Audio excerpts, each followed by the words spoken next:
to share with you about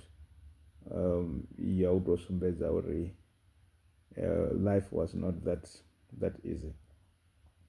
And growing with my mom, because she will always carry me on her back, even when she's busy with her own duties.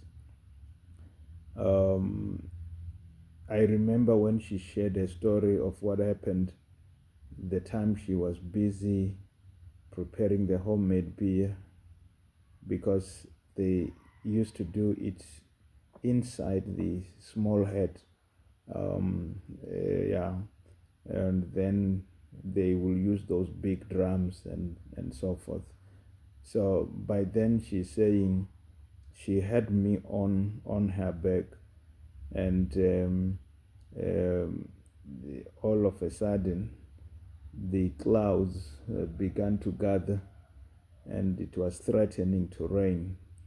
But before the rain came, then she's saying there were thunders, and in the midst of the sounds of the thunders, then something hit the roof of the hut, and that sounded like a very strong iron, so it fell inside the the drum, and before it got into the drum, it hit her hand, and it made a hole. There was a hole, where it has struck. Now, as that story was shared with me, I then realized that it has been a battle. The enemy did not want to see me alive. I may not know who was the target, whether my mom or me or both of us, but we were protected. And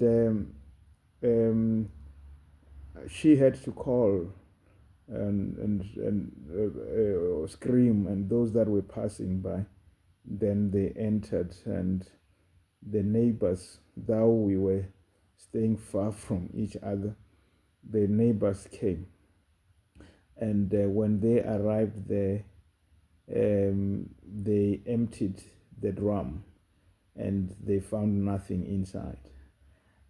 So that sound, like an iron thing that fell into the drum, they couldn't see anything as expected, because they thought maybe there would be something heavy inside there, but there was nothing. So that's the story. We live by it, and it became an encouraging testimony to say, look, the enemy has tried to kill. It's his mandate. He wanted to steal. He did not want to see one surviving in that situation. But here we are. We are still surviving, and it is out of this testimony that when I look back, then I realize that God always had a hand of protection upon my life.